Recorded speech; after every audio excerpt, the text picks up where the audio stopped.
Kaleidoscope, a weekly public affairs program brought to you in partnership with the Urban League of Greater Cleveland, Kaleidoscope Magazine, and News Channel 5. Good morning, everyone, and welcome to the broadcast today. The Cleveland chapter of the Alabama State University Alumni Association celebrates its 50th anniversary this year. Reba Denmark and Jocelyn Travis will share more with us about that organization. And later we will hear from David Lima and Tom Barrett. They represent Chapter 28 of the National Association of Watch and Clock Collectors, keeping us apprised of what time it is.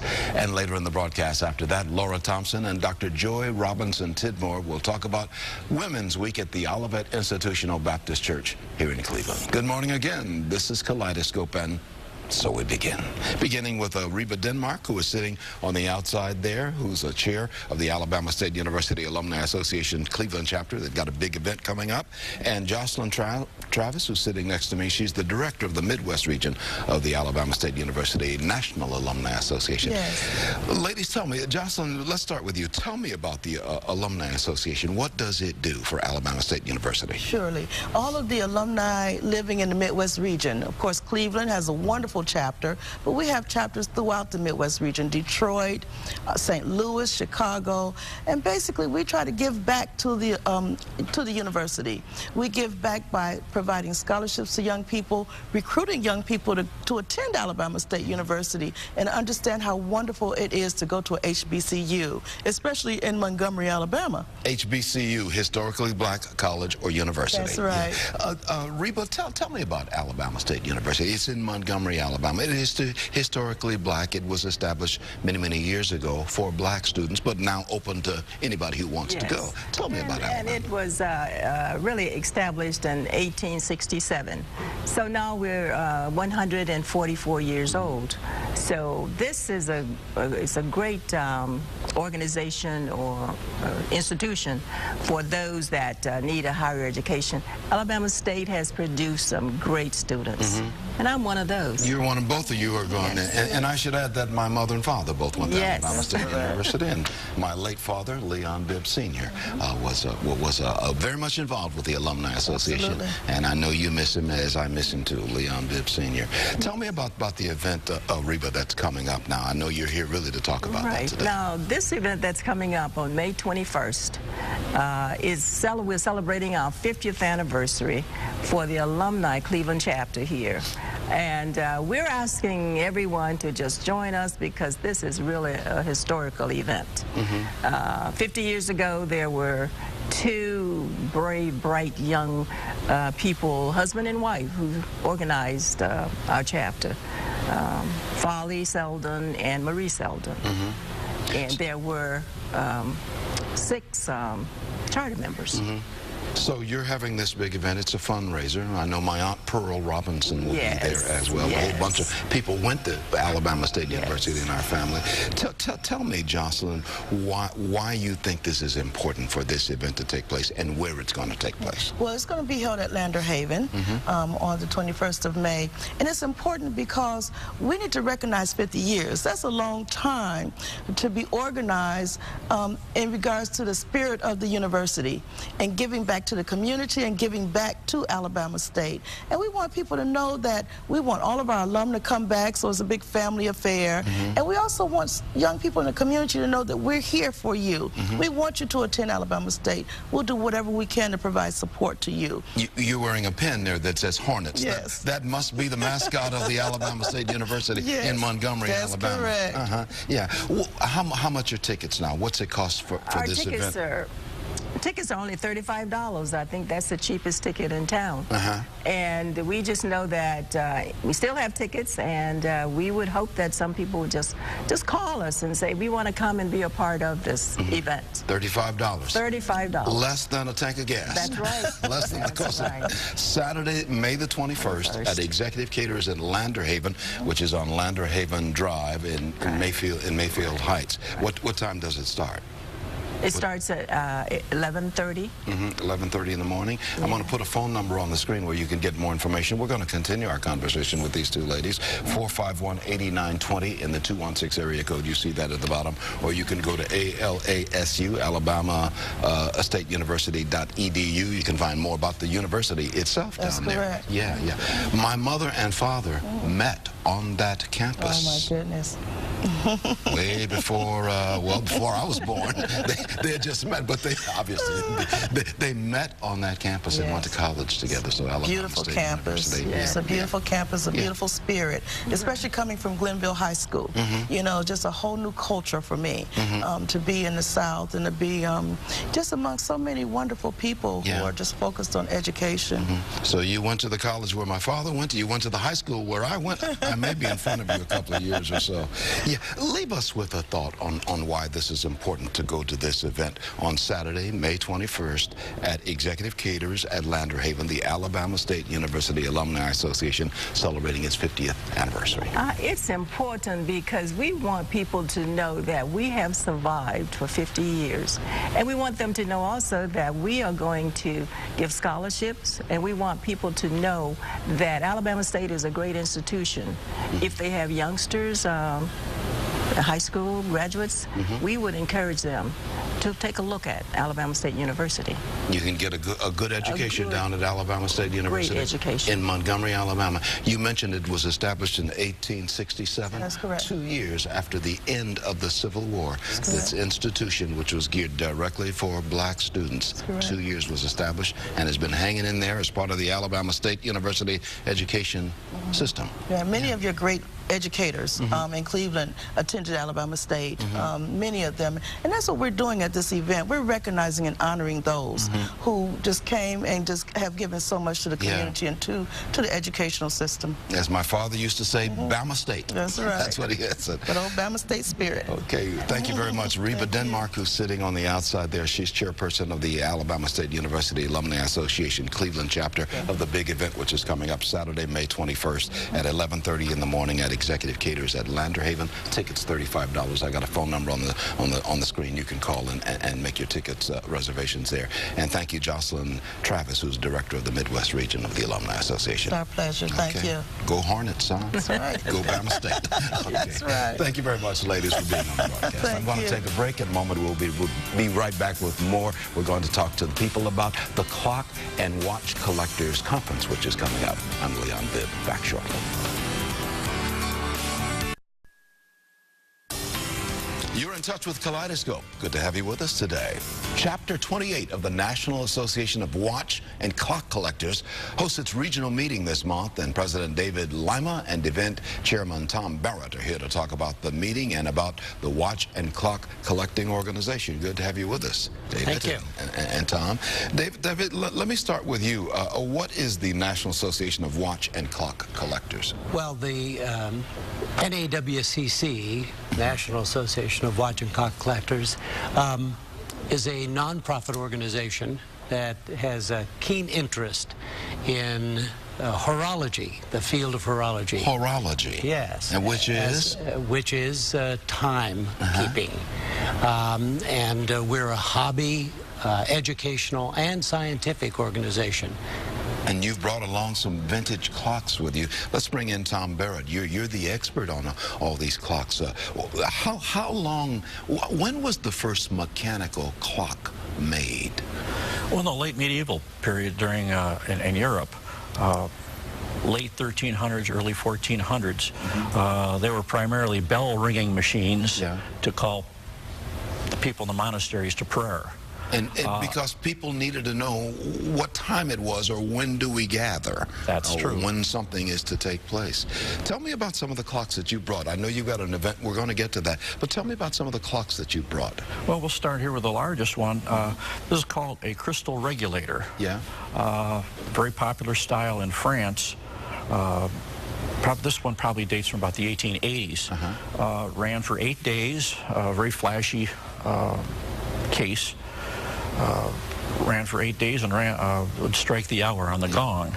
And David, these are some of the kinds of clocks we're going to see at your big event coming up on Saturday, May 21st. We're going to have an exhibit that will feature brass and glass clocks, about 50 or 60 of them. Okay, let's take the next one right here. This is another, in a crystal regulator case. It's called a torsional pendulum.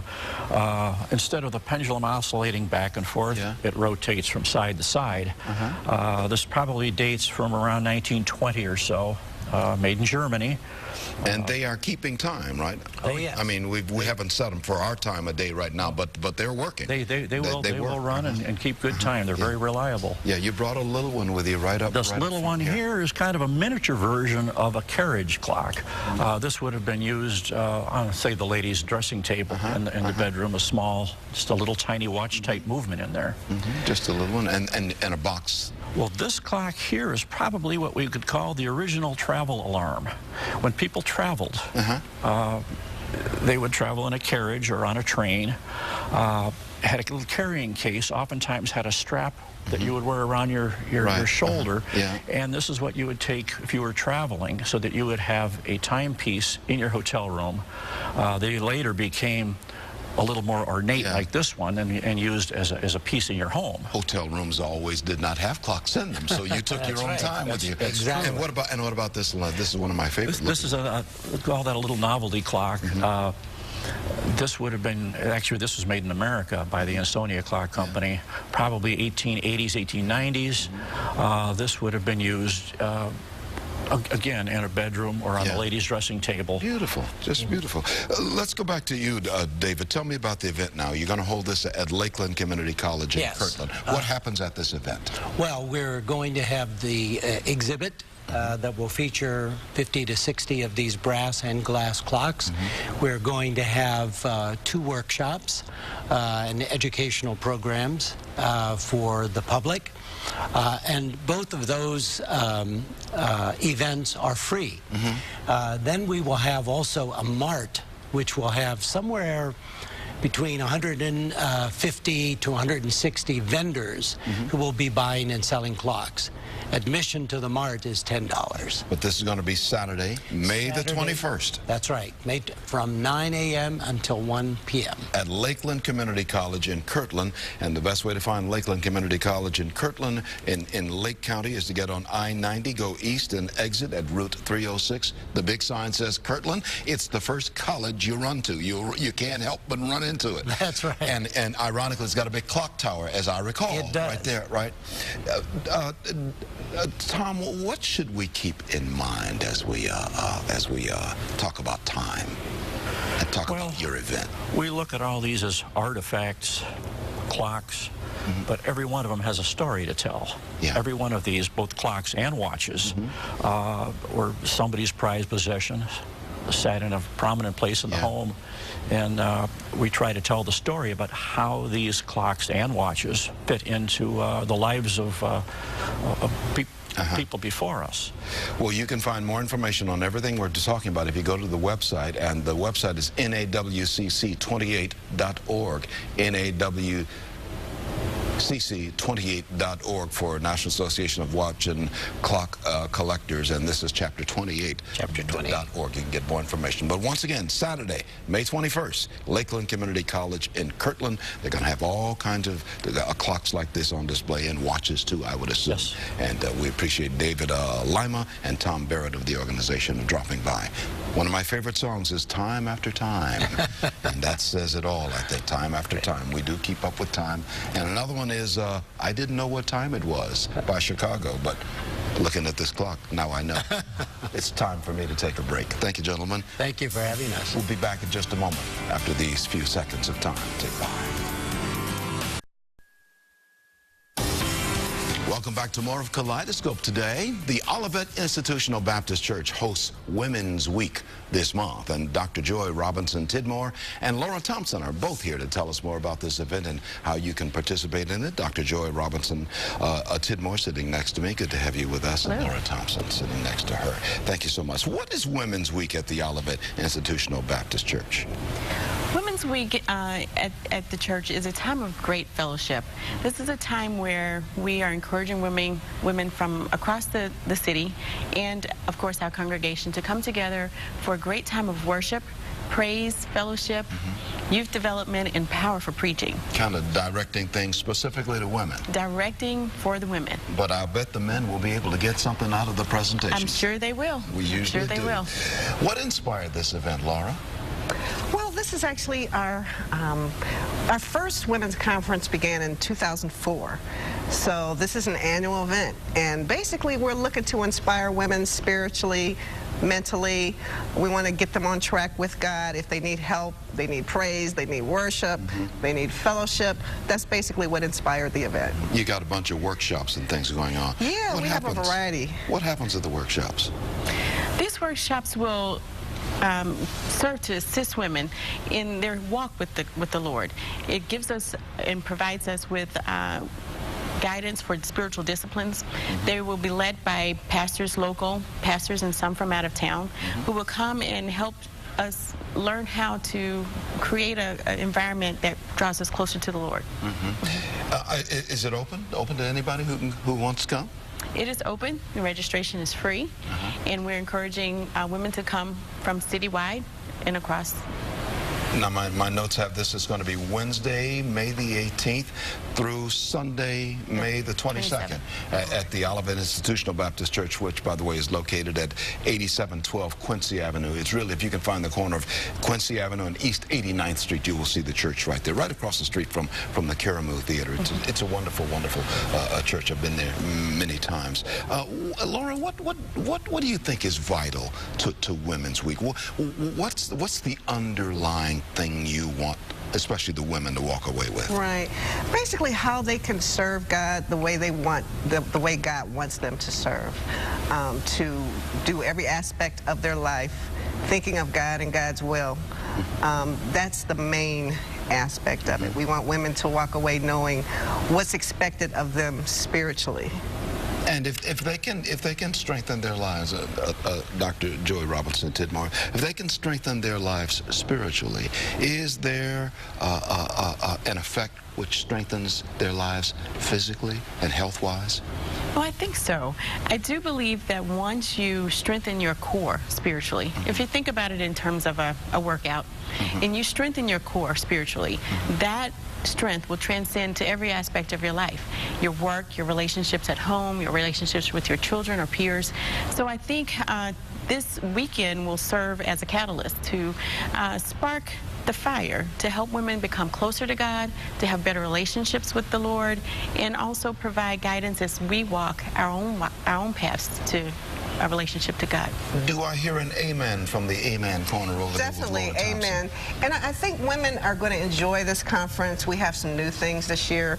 As Joy mentioned, we're looking to fellowship, worship.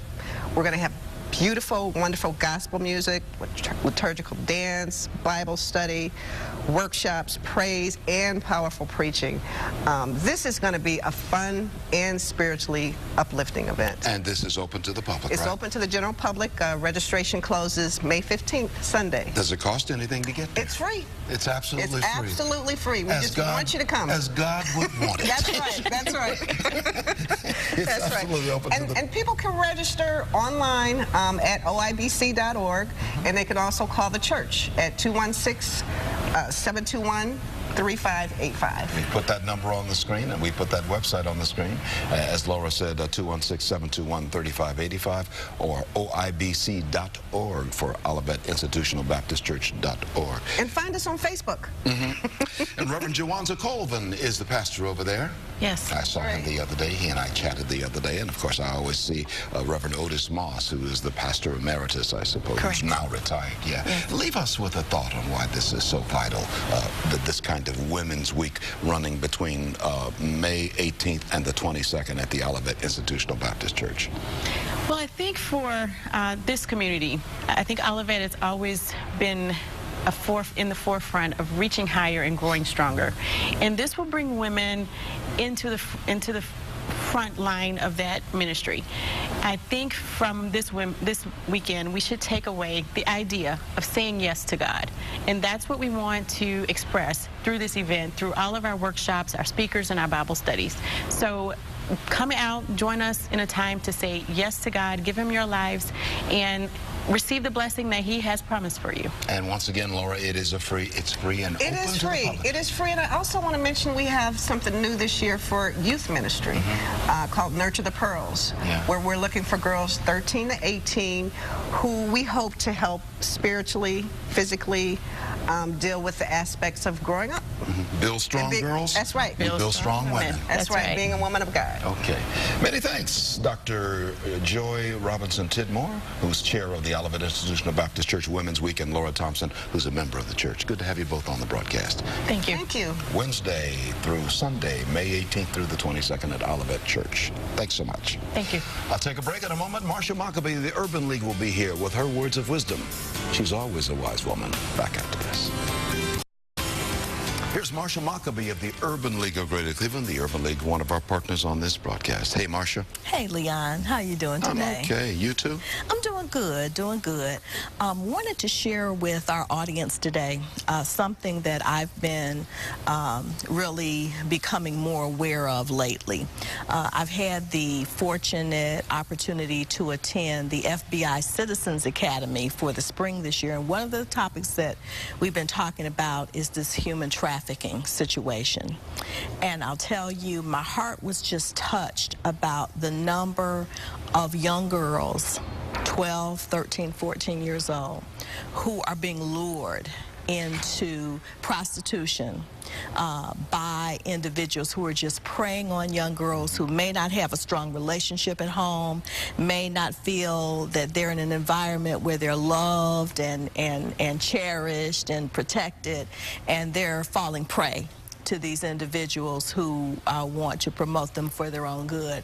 So I just want to encourage our listeners out there to let's just get around our daughters and our granddaughters and our nieces and even nephews, because it happens to boys too. But we really need to cherish our young people and protect them and make sure that they know that they're loved and that they're so important to us. In many instances, these young people who get caught up in the sex trade trafficking are looking for love. Absolutely. From somebody. And if they don't get it over here, they may be tempted to go look for it over there in a bad place. Absolutely. Yeah, I've got 30 seconds remaining. What does the FBI suggest that we do? The FBI suggests that we do just what we're doing here on air today, is make people aware that we be on the lookout for individuals who may in the malls or in shopping centers, you know, places like that, bus stations, who are approaching these young girls. Okay. Thank you so much. Marsha Maccabee, words of wisdom. That'll do it for us. Take care. Kaleidoscope, a weekly public affairs program brought to you in partnership with the Urban League of Greater Cleveland, Kaleidoscope Magazine, and News Channel 5.